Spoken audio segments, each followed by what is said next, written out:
The letter arrived on a hot Monday, wedged between overdue bills and discount flyers I'd never use. I nearly threw it out with the rest, but the thick envelope caught my eye, the deep blue ink of my name curling across the paper like ivy. I didn't have an Aunt Evelyn, at least not one I'd ever heard of. Her words were warm, almost too warm for someone I'd never met.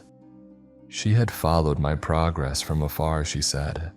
She knew how hard I was working, how difficult it must be to balance school and living expenses alone. But she had an opportunity for me, one that would ease my burdens. A job offer for the summer, room and board included, working for her at her homeopathic pharmacy in a small countryside town. It should have sounded insane. A distant relative appearing out of nowhere, offering me exactly what I needed at the exact moment I needed it. It felt like it was the kind of thing that belonged in cautionary tales, the sort of too good to be true luck that ended in regret. And yet, I was exhausted. Rent was rising, my savings were vanishing. I had been eating instant noodles for weeks. I held the letter to my chest and stared at the walls of my tiny flat, listening to the hum of my neighbor's TV through the thin plaster. The city had been grinding me down for months. Maybe the countryside would be a break, a breath of fresh air before the weight of the new semester in a couple of months crushed me completely. So I accepted. The train ride was long, the kind that lulls you into a false sense of peace. At first the city stretched on, gray and endless, but slowly the world outside my window softened. Concrete gave way to fields, then forests, deep and untamed. I had always felt uneasy in places like this. There was something about the countryside, its vastness, its quiet, that made me feel small, isolated. In the city, noise was constant. People were always there, even if they were strangers. The closer we got to my stop, though, the more I felt a slow, creeping euphoria curling its way up my spine. By the time the train pulled into the station, I was almost lightheaded, and waiting for me on the platform with a small, knowing smile was Aunt Evelyn. I knew it was her before we made introductions, or more accurately, she knew me, staring with an unreadable expression I couldn't decipher. Aunt Evelyn's smile never wavered as she led me away from the train station. Her raven black hair framed a face that seemed to hold both kindness and something I couldn't quite place. An intensity that was unsettling yet magnetic. Her clothing was simple, but the colors were striking, earthy tones that blended seamlessly with the natural world around us. "Welcome," she said, her voice a rich, comforting melody. "I hope the journey wasn't too taxing. I know the train can be long, but there's nothing quite like arriving to fresh air." I nodded, still trying to make sense of everything. "I didn't expect it to be so quiet here," I admitted, my words almost swallowed by the stillness of the countryside. Aunt Evelyn chuckled. "The world has a way of calming down in places like this. Here everything slows. You'll see, there's a certain rhythm to it." I wanted to ask her more, wanted to press her on how exactly were we related, or how did she know so much about me, but her gentle demeanor made me hesitant. It was as if any discomfort I felt could be brushed away with a simple word from her. The walk to her house was short, but the journey seemed to stretch on. The path was flanked by rows of tall hedges, their edges so neatly trimmed they looked almost unnatural, as though they had been sculpted by someone with far too much time on their hands. There was no one in sight, though. Her house was exactly as I'd imagined, a charming, picturesque two-story house that seemed to belong in an old fairy tale. Whitewashed walls, ivy creeping up the sides, a thatched roof that seemed impossibly perfect. Even the windows, framed with wooden shutters, were so quaint it almost looked like they belonged in another time. Inside, it was no less enchanting.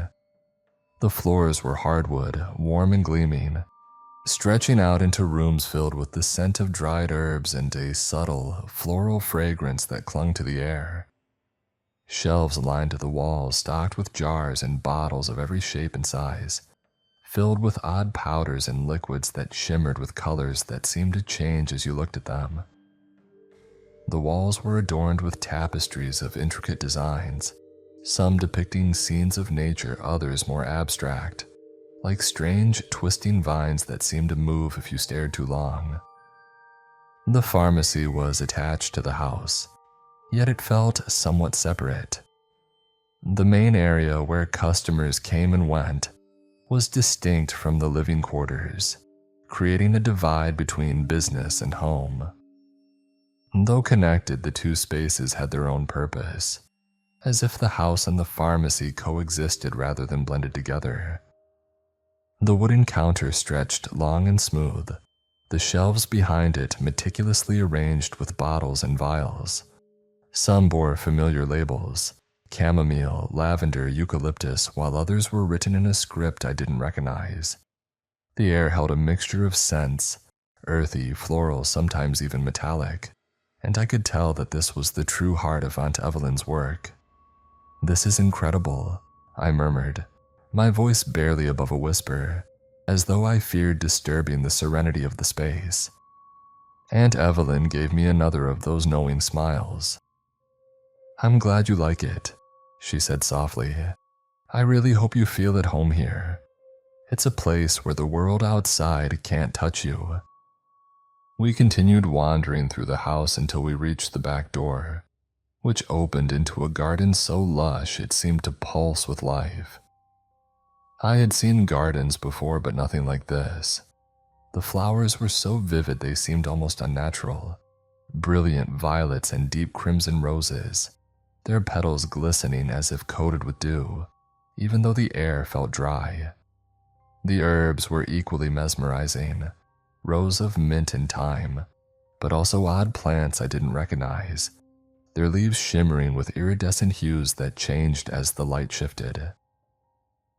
"Is this all real?" I asked, stepping closer to a cluster of flowers that seemed to glow faintly in the dimming light. "Real enough," Aunt Evelyn replied with a small cryptic smile.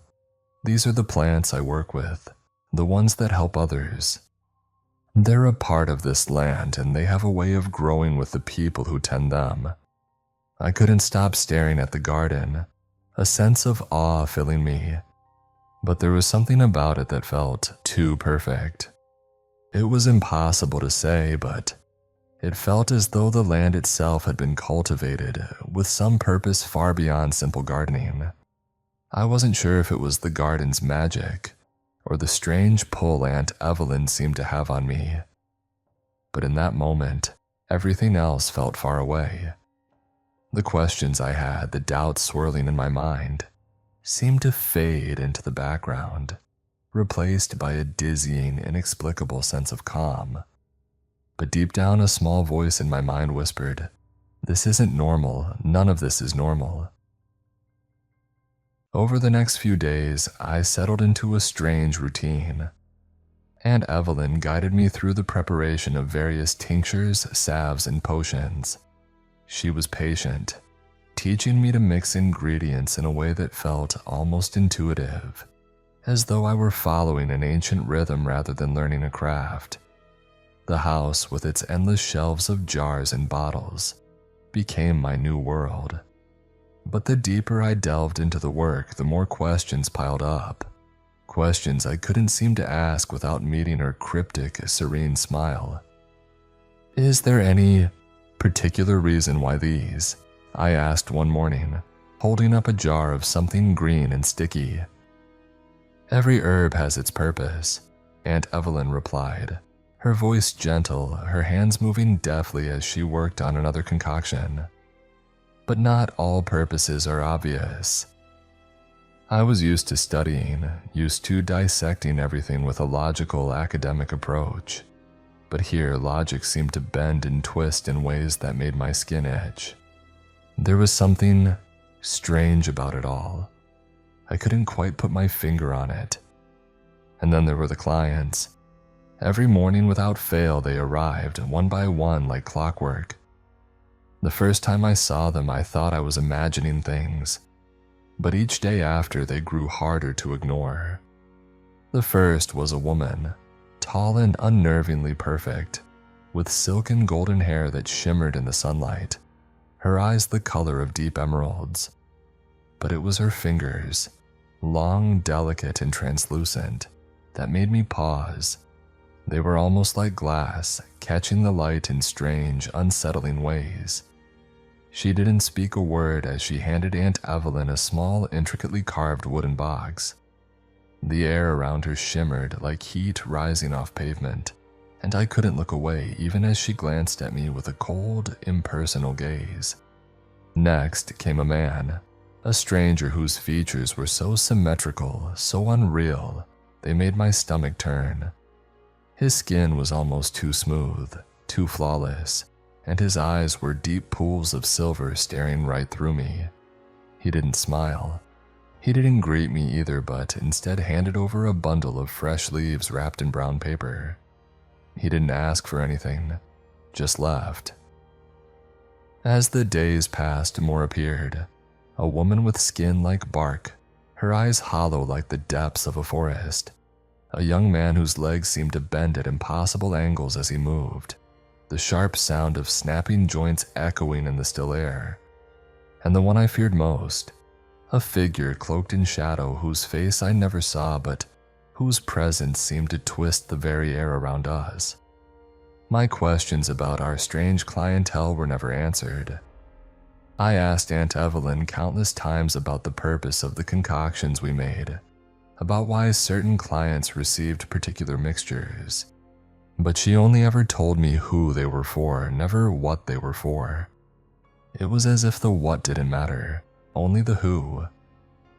She would smile as always and say, "You'll understand when the time comes," but that time never seemed to arrive.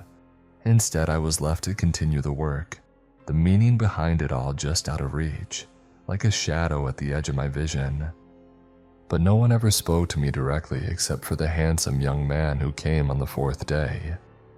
He was striking in every way, with the dark tousled hair and eyes that seemed to flicker between amber and gold. His smile was disarming, too charming, as though he knew how to bend you to his will with just a glance. He approached the counter with a confidence that made my heart race. "Good morning," he said, his voice smooth and low like a melody. "I was wondering if you might be able to help me. I've heard you've taken over for your aunt. Such a lovely lady. But surely you know how to make things interesting around here." He lingered near the counter, his gaze never leaving mine. "I don't suppose you'd invite me in for a cup of tea. Perhaps we could talk." I swallowed, my mind racing with the rules Aunt Evelyn had drilled into me. No giving away your real name, no inviting anyone inside, no accepting gifts, no bargains, no pleasantries. Initially, they had seemed odd, even obnoxious. But now, standing behind the shop counter, staring at the figure before me, they suddenly felt essential. I forced a smile and stepped back, keeping the counter between us. "I'm afraid I can't offer you tea, but if you need something, I can help you find it." The young man raised an eyebrow, his smile curling into something almost predatory. "No tea? No invitation?" He chuckled softly, but there was something off about the sound, like it was too rehearsed. "A shame, you have such a lovely place. Maybe I'll find a way to make you change your mind." I could feel the weight of his gaze on me as I turned to fetch a bottle. My hands were clammy, my pulse racing. What was it about him? He didn't look dangerous, not in the way I'd been warned to expect. But there was something deeply unsettling in the way he watched me, like he could see straight through me. The days blurred into one another. The strange clients came and went, always as eerie and enigmatic. Each morning, as the sun crept lazily over the horizon, they would appear one after another like clockwork. The woman with the glassy fingers, the man whose movements creaked like dry wood, the figure cloaked in shadow. Always they came for their medicines. Always they said nothing, merely leaving behind their odd, wordless exchanges. I was learning the craft quickly, though it felt like the deeper I went, the more I became a part of the strange world around me. Each concoction I made, every herb I measured out, felt more like a ritual than a recipe. Aunt Evelyn had taught me the steps without explaining their significance, why certain plants went with others, why they were mixed in such precise ways. But I didn't question it. There was something almost hypnotic about the way she guided me through the motions. The quiet of the house, the hum of the garden, it all melded together until the days felt endless. When was I meant to leave? It was on one of those quiet mornings that I first noticed her absence. I woke as usual to the sound of the birds outside, the soft rustle of leaves in the garden. But when I stepped into the kitchen, the house was empty. The familiar scent of herbs and lavender was absent. There was no clinking of jars, no rustle of Aunt Evelyn's skirts. The house felt hollow, like a shell without its heartbeat. I wandered through the rooms, calling her name softly at first, then louder when I didn't hear an answer. "Aunt Evelyn?" I called, my voice strange in the silence. "Where are you?" There was no reply, no echo of her footsteps on the stairs, no flicker of her shadow moving across the walls. Suddenly, the familiar chime of the bell above the door rang out, and for a brief moment I felt a wave of relief. My head snapped around in response, but the comfort was fleeting. I felt him before I even saw him. The young man with his dark, tousled hair and that smile that never quite reached his eyes stepped inside, his gaze fixed on me with a predatory calm. This time, he didn't approach the counter. Instead, he leaned casually against the door frame, his eyes gleaming with an almost playful mischief. "Back again, I see," I said, trying to keep my voice steady, my thoughts locked tight around the rules Aunt Evelyn had left me with. He tilted his head slightly, a slow smile curling at the corners of his mouth. "You're learning quickly, I see," he said, his voice smooth like honey mixed with something darker. "But you still seem so tense," his eyes never leaving mine. "Come now, there's no need to be so formal. I think you know I'm not like the others." I stiffened. He was trying to trick me again. I refused to meet his gaze directly, focusing instead on the tinctures behind the counter, hoping to maintain some distance between us. "Is there something I can help you with?" I asked, voice tight. His smile widened, but there was no warmth in it. I felt my pulse quicken, the air around us thick with his presence. "You know, I could make things easier for you," he said softly. "It doesn't have to be so lonely here. You don't have to follow all these silly little rules. Invite me in. Let me show you what I can offer." I took a deep breath, remembering the rules. I couldn't give my name. I couldn't invite him in. I couldn't break any of them. I held my ground. "No," I said, my voice firmer now, though I could feel the hesitation in my chest. He sighed, pushing himself off the door frame with exaggerated slowness, his eyes flickering with amusement. "Pity. You'd be much happier without them." He stepped back, giving me one last, lingering look. "But I guess we've got a lot of time, haven't we?" His voice was low, almost teasing, as if he were savoring the thought of me being trapped here with him. With a final lingering glance, he turned and left, the door closing softly behind him, leaving me standing there shaken. The silence that followed was louder than any words he could have spoken. Panic began to creep into my chest.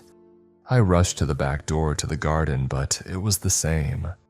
No sign of my aunt, just the rows of plants swaying in the wind, the stillness of the air thick with something I couldn't place. A sense of unease gnawed at me. Had she gone somewhere? But I couldn't remember her telling me anything about leaving. She had never mentioned a trip, never said a word about disappearing. Suddenly, I realized I had no way of reaching her. Why are there no phones here? When was the last time I spoke to anyone? And where are all the townspeople except for my aunt's odd customers? The silence felt heavy, oppressive. I tried to steady my breathing, my thoughts racing. Maybe I missed something, I muttered to myself, pacing. I glanced in the kitchen trying to find some clue, some sign that she had just stepped out for a moment. That's when I noticed it. The book. The one she had left by the counter the night before. Its cover worn and frayed, its presence unremarkable at first. I hadn't even thought to open it before, but now it seemed to call to me. I reached for it, my fingers trembling as I flipped it open. The pages were old, the ink faded but still legible.